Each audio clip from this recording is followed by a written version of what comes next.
കലിപ്പൻ്റെ തുമ്പിപ്പെണ്ണ് ഭാഗം 3. അടുത്ത ദിവസം രാവിലെ അച്ചുവും കാർത്തും കൂടി ബസ് സ്റ്റോപ്പിലേക്ക് പോകുമ്പോഴാണ് ധരൻ്റെ കാറ് അവരെ കടന്നുപോയത്. തുമ്പി, ഇതാ ചേട്ടൻ്റെ വണ്ടിയല്ലേടി? ഏതിയേട്ടൻ? അല്ലടി, നിന്റെ MD. ആ, അങ്ങനെ പറയേ. അല്ലാതെ ചേട്ടനെന്നൊന്നും അയാളെ വിളിക്കേണ്ട കാര്യമില്ല കേട്ടോ. ഞാൻ വെറുതെ വേഗം നടക്കിങ്ങോട്ട്.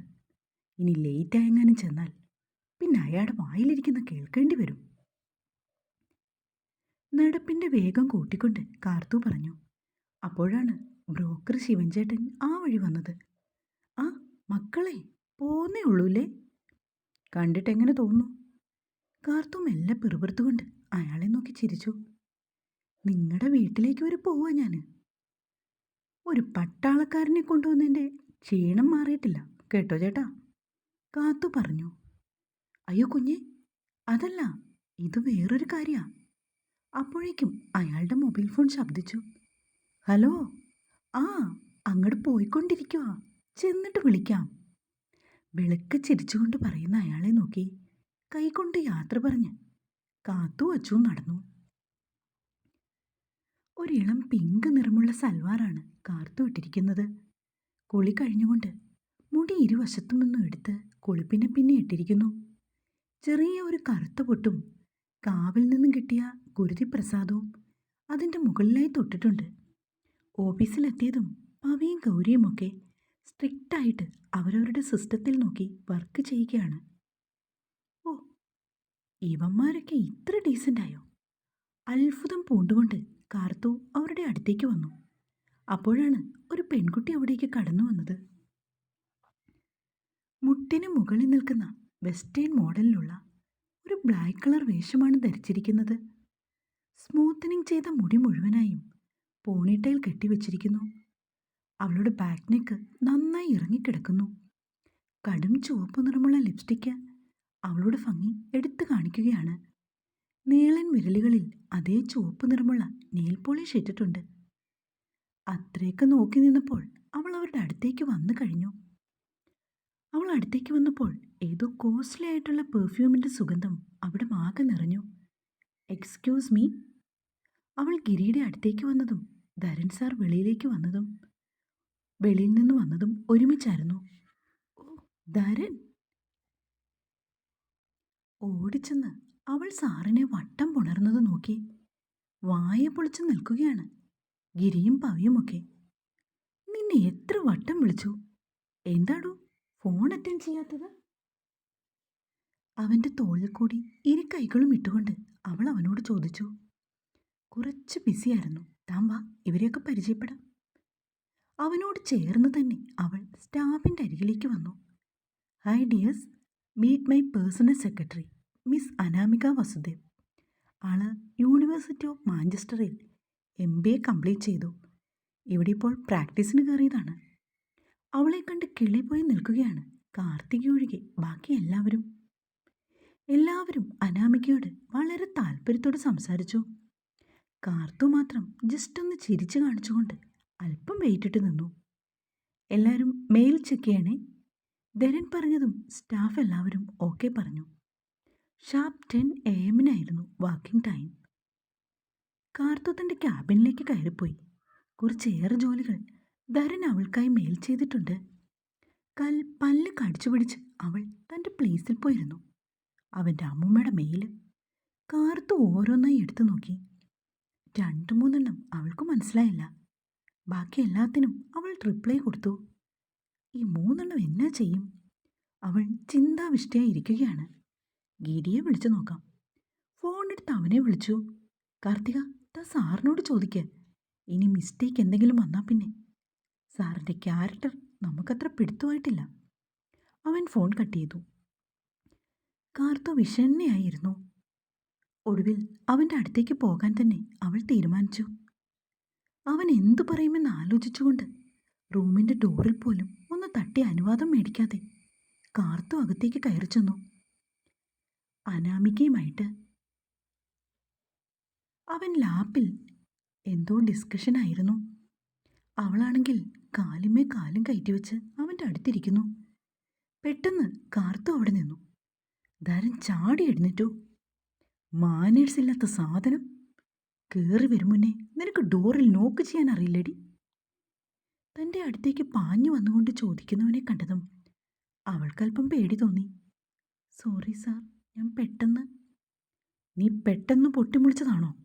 ആണോന്ന്? ക്ഷോഭം അടക്കാൻ പാടുപെടുന്നവൻ്റെ അരികിലേക്ക് അനാമിക വന്നു. ധരൻ, കൂൾ ഡൗൺ മാൻ. ഇയാൾ അറിയാതെ സംഭവിച്ചതല്ലേ, കൂൾ ഡൗൺ. അവൻ്റെ തോളിൽ കൈവച്ചുകൊണ്ട് അവൾ പറഞ്ഞു. അറിയാതെ സംഭവിച്ചതൊന്നുമല്ല, അഹങ്കാരം കൊണ്ടാണ്. അവൻ തൻ്റെ ചെയറിൽ പോയിരുന്നു. കാർത്തിക, എന്തിനാണ് വന്നത്? അനാമിക അവളോട് ചോദിച്ചു. മാഡം, ഞാൻ. അവൾ കാര്യം വിശദീകരിച്ചു. ഓക്കെ, ഞാൻ നോക്കിയിട്ട് റിപ്ലൈ തരാം. കാർത്തു വെളിയിലേക്ക് ഇറങ്ങിപ്പോയി. ശ്വാസം ആഞ്ഞു വലിച്ചു. ലഞ്ച് ബ്രേക്ക് ടൈമിലാണ് പിന്നീട് അവൾ ധരനെ കണ്ടത്. Karthika, come to my room. അവൾ പിന്നാലെ ചെന്നു. എന്താണിതെല്ലാം? അവൻ സിസ്റ്റത്തിൽ നോക്കിയിരിക്കുകയാണ്. എന്താണ് സർ? ഇന്നലെ അയച്ച മെയിലെല്ലാം റിജക്റ്റ് ആയല്ലോ. താൻ എന്ത് സ്വപ്നം കണ്ടാണ് അത് സെൻഡ് ചെയ്തത്? അലറി പറയുന്നവനെ നോക്കി കാർത്തു തറഞ്ഞു നിന്നു. എന്നിട്ട് അവൻ്റെ അരികിലേക്ക് ചെന്നു. ശരിയാണ്, പക്ഷേ എന്താ സംഭവിച്ചത്? ഒന്നും മനസ്സിലാകുന്നില്ല. അവൾ ആലോചിച്ചു നിൽക്കുകയാണ്. ഇറങ്ങിപ്പോടി. ദേഷ്യത്തിൽ അവൻ വെളിയിലേക്ക് വിരൽ ചൂണ്ടി. കാർത്തു ഒന്നും പറയാതെ പുറത്തേക്ക് നടന്നതും അവൻ ഒന്നുകൂടി തിരിച്ചു വിളിച്ചു. ഇതെല്ലാം കറക്റ്റ് ചെയ്തിട്ട് താൻ ഇവിടെ നിന്ന് ഇറങ്ങിയാൽ മതി. പറഞ്ഞില്ലെന്നു വേണ്ട. തൻ്റെ റൂമിലെത്തിയിട്ട് കാർത്തുവാണെങ്കിൽ അക്ഷമയോടെ എല്ലാം പരിശോധിച്ചു. തൻ്റെ അസിസ്റ്റൻ്റായി വർക്ക് ചെയ്യുന്ന അനുപമയ്ക്ക് എന്തോ മിസ്റ്റേക്ക് പറ്റിയതാണ്.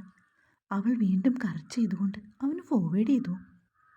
എല്ലാം ഓക്കെ ആണെന്ന് അനാമിക അവൾക്ക് മറുപടിയും കൊടുത്തു. ഇയാൾ എന്തിനാ ഇത്ര ദേഷ്യപ്പെടുന്നത്? അതും തന്നോട് മാത്രം. പാൻറിൽ ചെടി തെറിപ്പിച്ചെങ്കിൽ അത് താൻ വാഷ് ചെയ്ത് കൊടുത്തതാണ്. ആ പെണ്ണുമ്പിള്ളയുടെ മുന്നിൽ വെച്ച് എന്തൊക്കെയാ പറഞ്ഞേ? മനുഷ്യൻ നാണം കിട്ടും. ഇനി ഒരിക്കൽ കൂടി എൻ്റെ അടുത്ത് കുതിര കയറാൻ അയാൾ വന്നാലേ ഈ കാർത്തു ആരാണെന്നറിയും. ഉറപ്പാ. തൻ്റെ വർക്കുകളെല്ലാം ചെയ്തു തീർത്ത് കാർത്തു 4:45 എഴുന്നേറ്റു. എല്ലാ ദിവസവും അങ്ങനെയാണ്. എന്നിട്ട് അവൾ വെറുതെ അതിലൂടെയൊക്കെ ചുറ്റി നടക്കും. സെക്യൂരിറ്റി ആയിട്ട് നിൽക്കുന്ന തോമാച്ചേട്ടൻ്റെ അരികിലേക്കാണ് അവൾ പോയത്. ഞാൻ കുഞ്ഞിനെ നോക്കിയിരിക്കായിരുന്നു. കുറച്ച് ബിസി ആയിരുന്നു ചേട്ടാ. കൊണ്ടുവന്നിട്ടുണ്ടോ? ആ, ഇപ്പോൾ വരാം എന്ന് പറഞ്ഞുകൊണ്ട് അയാൾ ചെന്ന് ഒരു കവർ എടുത്തുകൊണ്ട് വന്നു. ലോലോലിക്കായിരുന്നു അയാളുടെ വീട്ടിൽ നിന്ന് കൊണ്ടുവന്നത്. അത് മുഴുവൻ അയാൾ അവളെ ഏൽപ്പിച്ചു. എന്നിട്ട് പുറത്തേക്ക് പോയി. വാവ്, സൂപ്പർ! ഒരെണ്ണം എടുത്ത് അവൾ വായിലേക്കിട്ടു. കടിച്ചപ്പോൾ പുളിയും ലേശം കറിയുമുണ്ട്. പുളി ഉള്ളത് കാരണം ഒരു കണ്ണ് അടച്ചു പിടിച്ചുകൊണ്ട് അവളത് മുഴുവനും തിന്നു. നിനക്ക് പുളി തിന്നാൻ ഇത്രയ്ക്ക് കൊതിയായോ? എങ്കിൽ വീട്ടുകാരോട് പറയടി. പിന്നിൽ നിന്നും ഒരു ശബ്ദം. ശാലുവാണ്. ഓ, നീയായിരുന്നോ? കുറച്ചെടുത്ത് അവൾക്ക് കൊടുത്തപ്പോൾ അനാമികയും ധരനും കൂടെ വരുന്നത് കണ്ടു. കാർത്തുവിനെ ഒന്ന് തറപ്പിച്ചു നോക്കിയിട്ട് അയാൾ അവരെ കടന്നുപോയി. അച്ചുവിന് സ്പെഷ്യൽ ക്ലാസ് ഉള്ളതിനാൽ അന്ന് കാർത്തു നേരത്തെ എത്തി. ചിറ്റിയും അമ്മയും കൂടി മുറ്റത്ത് നിൽക്കുന്ന ചെടികളെല്ലാം പറിച്ച് മാറ്റി നടുകയാണ്. കട്ടമുല്ല നിറഞ്ഞു നിൽക്കുന്നത് കാണും തോറും മനസ്സിന് വല്ലാത്ത സന്തോഷം. അപ്പുറത്തായി പലതരത്തിലുള്ള തെച്ചിയാണ്. പിന്നെ ചുവപ്പും റോസയും മഞ്ഞയും നിറമുള്ള റോസാപ്പൂക്കൾ. കിഴക്കുവശത്തായി തുളസി കാട് പോലെ വളർന്നു നിൽക്കുന്നു. അതിൻ്റെ അപ്പുറത്ത് അല്പം മാറിയാണ് തൊഴുത്ത്. 2 പശുക്കളുണ്ട്. 2 പേർക്കും ഓരോ കുട്ടിയും. അവയുടെയൊക്കെ കാര്യം നോക്കാനായി പുറംപണിക്കൊരാളെ നിർത്തിയിട്ടുണ്ട്. എല്ലാം ആസ്വദിച്ചുകൊണ്ട് അരവിറ്റയിലിരുന്ന് ഏത്തയ്ക്ക ബോളിയും ചായയും കുടിക്കുകയാണ് കാർത്തു. അച്ഛൻ തിടുക്കത്തിൽ ഇറങ്ങിപ്പോകുന്നത് കണ്ടതും അവളോട് നെറ്റി ചുളിഞ്ഞു. അച്ഛൻ എവിടേക്കാ? അപ്പുറത്തെ ജോസിയേട്ടൻ്റെ വീട് കച്ചവടമായി മോളെ. അപ്പോൾ ജോസിയേട്ടനും മേരി ആൻറ്റി ഇനി നാട്ടിലേക്കില്ലേ അച്ഛാ? അങ്ങനാ പറഞ്ഞത്. അയാൾ ചെരുപ്പെടുത്തിടുകയാണ്. ബ്രോക്കർ ശിവൻ കാലത്തെ വന്നു ചാവി മേടിക്കാൻ.